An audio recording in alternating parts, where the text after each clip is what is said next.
السلام عليكم ورحمة الله تعالى وبركاته. مرحبا بأعزائي الطلبة والطالبات، أتمنى أن تكونوا في أتم الصحة والعافية. إذا مرحبا بكم في تمرين جديد من دروس مادة الفيزياء المستوى الثاني بكالوريا المتعلق بمجزوءة الكهرباء. إذا وجدت هذا التمرين من بين التمارين التي المهمة جدا، لأنها تتضمن بعض الأسئلة التي لها يجب على الطالب أن يركز فيها شيئا ما. إذن على بركة الله سأقرأ عليكم الموضوع، هو كالتالي، هو أمامكم الآن. اقرأوه جيدا بتمعن طبيعة الحال، ثم أجيب عن الأسئلة، وبعد ذلك نقوم بمقارنة الأجوبة. إذن تتكون الدارة الكهربائية الممثلة في الشكل 3 من العناصر التالية. هناك مولد مثالي التوتر قوته المحركة E، ناقلان أوميان مقاومتهما على التوالي هما R1 و R2 مجهولة، عندنا مكثف أو مكثفة غير مشحونة، وعندنا واحد القاطع التيار K.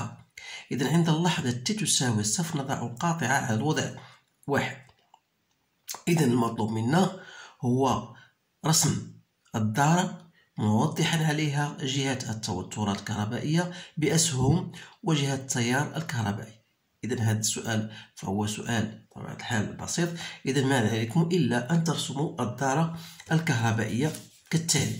إذا هنا هي على الشكل التالي. إذا عندنا غنديرو ولا عندنا الموصل الأومي R1، عندنا قاطع التيار K.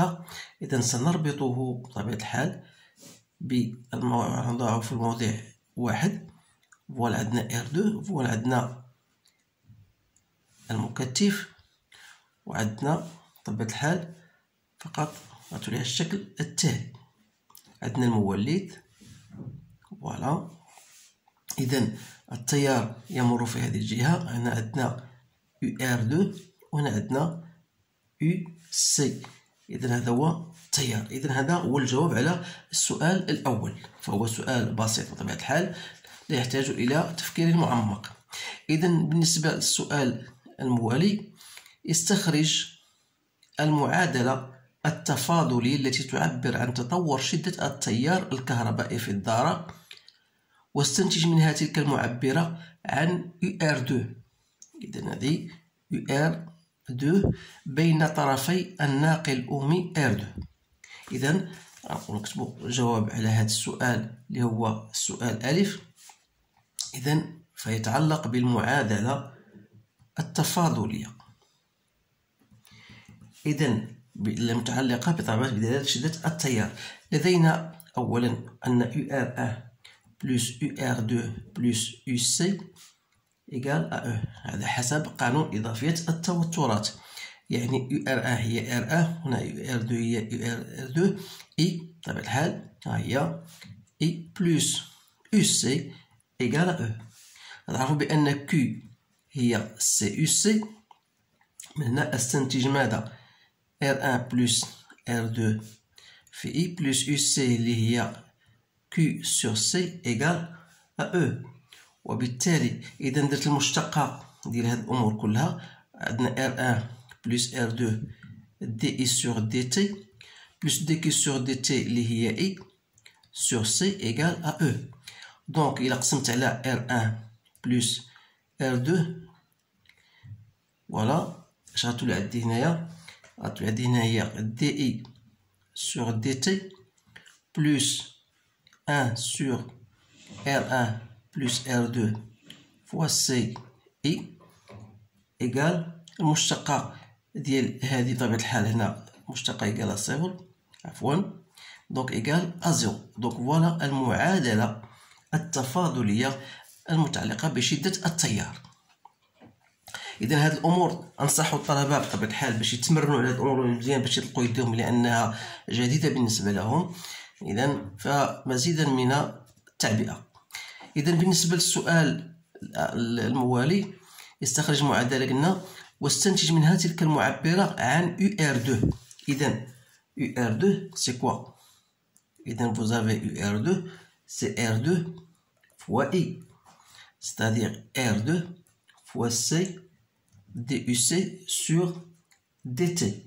إذا اعتبروا هذه المعادلة واحد، إذا بالتعويض في واحد تصبح هاد إي هي معروف عندنا، يعني غتولي عندنا ان سور ار دو دي يو سي سور دي تي، ou bien دي يو ار دو عفوا دي يو ار دو على دي تي بلس ان سور ار ان ار دو فوا سي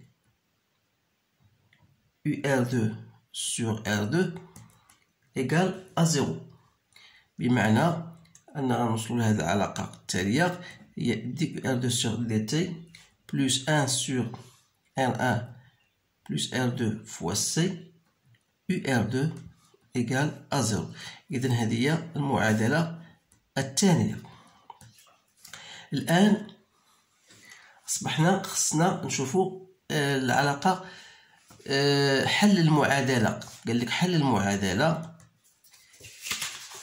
المعادلة فوالا التفاضلية يو ار دو يمكن كتابته على الشكل التالي اللي هو يو ار دو فوالا إيكال à k exponentielle de moins bêta t. إذن voilà UR2 égale à k exponentielle de moins bêta t. عبر عن k وبيتا بدلالة مميزات عناصر الظاهرة. إذا هنا كيفاش غادي نعينو هاد k وبيتا؟ بطبيعة الحال بسبب التعويض. عندنا ممكن دير هاد العلاقة هذه تشدها ودير المشتقة وتعوض هنا، بطبيعة الحال سي فاسيل. غادي تلقى بخلاصة غادي نحاول عندنا ك غتلقى بأن ك هي R2 I 0. إذا كيفاش وجدنا هذه؟ يعني هاد غتلقى دي دو R2 بارابور أو طون وغتعوضها في هاد المعادلة بطبيعة الحال، وغادي تلقى ك، وغتلقى دائما اعتمادا على الشروط البدئية بطبيعة الحال. فغادي نوجدو ك هي هذه اللي هي ماذا؟ هي R2 fois E sur R1 plus R2، لأن E0 كيفاش لقيناه؟ هو هاد E sur R1 plus R2 ثم بيتا هي ماذا؟ هي 1 sur R1 plus R2 فوا سي اللي هي 1 sur 2. قلت لك هاد الطريقه غير ما باش منبقاوش نضيعو الوقت بزاف، لانه كيفاش غادي ندير؟ غادي غير نعطيكم مساعده. هاد يو ار 2 سي كوا؟ المشتقه ديالها سي كا موان بيتا اكسبونسيال دو موان بيتا تي. دونك دي يو ار 2 سور دي تي بلس 1 سور ار 1 بلس ار 2 سي فوا يو ار 2 اللي هي كا اكسبونسيال دو موان بيتا تي إيكال زيرو. يعني غنعوضو هنا ب k exponentielle de moins bêta t اللي هي R1 plus R2 C moins k égale à 0. Donc, ce qui implique que k n'est autre que 1 sur R1 plus R2 phi C. Et donc, pour trouver bêta, donc on a dit k عفوا هنا عندي k exponentielle نضربو هنا في بيتا. donc هنا c'est la valeur de bêta. donc voilà bêta c'est quoi? c'est 1 sur taux. donc بقى المسألة ديال k il faut le trouver à l'instant t égale à 0 à les conditions initiales, où vous allez trouver bien sûr c'est k égale à R2 fois I0.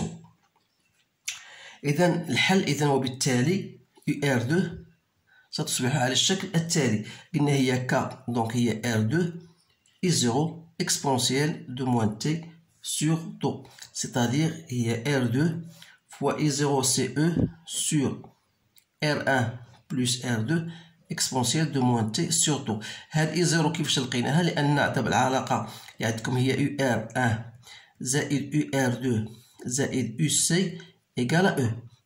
يعني في عندما في اللحظة t تساوي الصفر عندنا غتولي عندنا UR1 à t تساوي بلس UR2 à t تساوي صفر بلس UC à l'instant t تساوي صفر إيكال à E. بما أن UC عند اللحظة t تساوي صفر إيكال صفر غتبقى ماذا R1 plus R2 fois I bien sûr à l'instant t égale à 0 égale à E. وقلنا بأن I à l'instant t 0 تأخذ قيمة I0. Voilà R2 I0 وبالتالي I0 n'est autre que E sur R1 plus R2. هذه غير باش نوضح لكم كيفاش لقينا هاد I0 هي E كيفاش لقيناها. هذه هي الطريقة باش لقيناها. إذا غنمشيو للتمرين أو السؤال عفوا الآخر. هو قال لك فوالا استنتج عبارة التوتر بين طرفي المكتفة. إذا يعني نلقى UC، وهذا شيء هو بديهي جدا لأنه نعطيكم كيفاش خصك تلقى هاد الأمور هذه. تعرف بأن UC غدير مثلا هي A exponentielle de moins T sur tout plus B.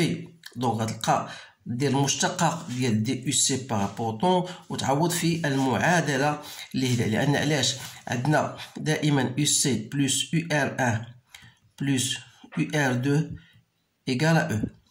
C'est-à-dire R1 plus R2 I هي C DUC sur DT plus UC égale à E.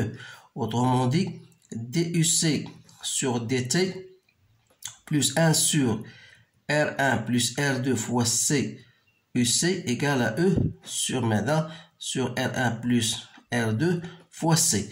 Donc تبحث عن المشتقة ديال دي UC من خلال هذه العبارة هذه وتعوض في هذه المعادلة وغادي تلقى فينالمون بأن UC égale à E 1 moins exponentielle de moins T sur tout. لأن ما بغيتش نخدمها دابا لأن فايت خدمتها في حصص سابقة. إذا بطبيعة الحال اعتمادا على المعادلة ثم اعتمادا على الشروط البدئية. ونمشيو دابا للسؤال الآخر هو السؤال 2. إذا السؤال 2 يقول: يسمح رسم اهتزاز مهبطي أو رسم التذبذبات بطبيعة الحال ذو ذاكرة بمعاينة التوترين السابقين UR2 و UC. الشكل 4. إذا الشكل 4 فوالا ها هو الشكل 4 أمامكم الآن.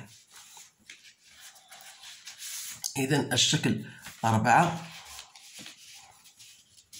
فوالا. إذا الشكل 4. إذا ما هي الأسئلة؟ قال لك فوالا الشكل 4 قال لك وضح برسم كيفية وصل الدارة لمعاينة UC على المدخل Y1 و UR2 على المدخل Y2 مع ذكر الاحتياطات التجريبية.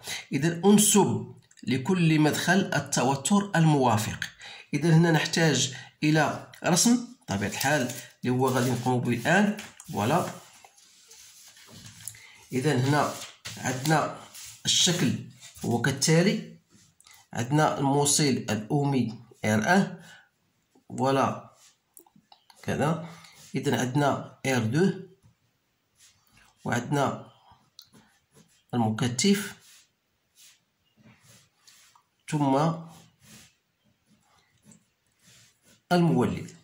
إذا التيار الكهربائي. إذا عندنا هنا كيفاش غادي نحاولوا نرسموا هنا. إذا المعاينة ديال UR2 غادي نحاولوا المدخل Y قال لك 2 وهنا غادي يكون المدخل ماذا Y1 وهنا غنديروا الهيكل هكذا. إذا هذا اللي معاينة UC وهذا اللي معاينة. إذا هذا هو الرسم التوضيح. إذا بالنسبة للسؤال قال لك أنسب لكل مدخل التوتر الموافق. إذا لاحظوا معايا أنا مزيان. إذا هنا ها هو UC التوتر بدلالة الزمن، كاين UR2 وكاين UC. إذا كيفاش غنعرف بأن المدخل Y يوافق المنحى كذا أو كذا.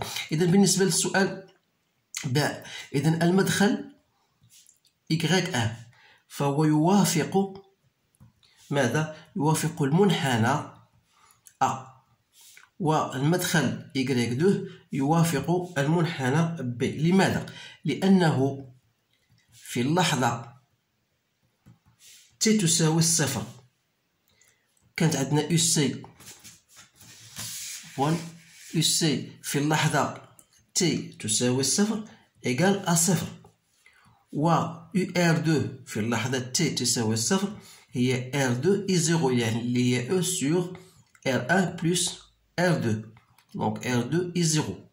إذا هذا هو السبب لأنه UC عند إذا من خلال المنحنى إذا UC إيكال 0 يعني هذا يوافق UC وهذا يوافق UR2. إذا UR2 في اللحظة T تساوي 0 تأخذ هذه القيمة 2 4 6 8 10 فولت، بينما الأخرى عند تي الانفيني UC تأخذ القيمة ديال أو اللي غتكون 2 4 10 12 14 16. إذا 16 فولت. إذا عندما يشحن بطبيعة الحال عندما يشحن كليا المكثف بعد شحنه يعني يصل إلى القيمة أو. إذا الآن بعد ما عرفنا هذه الأمور هذه غادي يمكننا نجاوب على السؤال الموالي اللي هو عندما تصبح اعتمادا على الشكل حدد قيم كل من أو و R2 و C. إذا أو قلنا أو هي هذه القيمة 16 سأكتبها. إذا أو هي 16 فولت. قالت لنا كيفاش نقلبوا على I0 سي كوا سي UR1 سور R1 في اللحظة T تساوي 0 اللي هي حسب العلاقة ديال الإضافية التوترات لقينا هي UR2 لأن UC إيكال 0. بقى هنا R1 ستادير هي تعبير كتابي يعني هنا 16 موان 10 سور 75 يعني هي 6 سور 75 عطينا 0.08 أمبير. وبالتالي R2 هي ماذا؟ هي UR2 سور I0. R2 يعني عند اللحظة T تساوي 0 ستادير هي 10 sur 0,08 donc c'est 125 أوم. ثم الآن قال لك عندما تصبح مكثف مشحونا ننقل البادلة إلى الوضع جوج في لحظة نعتبرها بدء جديدا للزمن تصبح العبارة UR2 égale à moins exponentielle de moins T sur taux 2. كيف تفسر إشارة التوتر UR2؟ إذا للتفسير عندنا I في اللحظة T هي dQ sur dt. دونك يعني UR2 إيكال R2 I. وبالتالي هذا ما يفسر بطبيعة الحال إشارة UR2 سالبة. السؤال الموالي في هذه الحالة وضح على الشكل توجيه كل من شدة التيار والتوتر الكهربائي. إذا كيف ستكون عليه هذه التوتر؟ إذا هنا غادي نعاود نرسم دائرة غتكون على الشكل التالي R2 عندنا هنا المكثف. إذا هنا ولا UR2 وهنا UC وغتكون شدة التيار على هذا الشكل. إذا سؤال آخر هو حدد قيمة اللحظة T التي تصبح فيها الطاقة المحولة بمفعول جول في الناقل الأومي R2 WE هي 0.2 جول. إذا هذا السؤال هذا شوية شيئا ما صعب شيئا ما.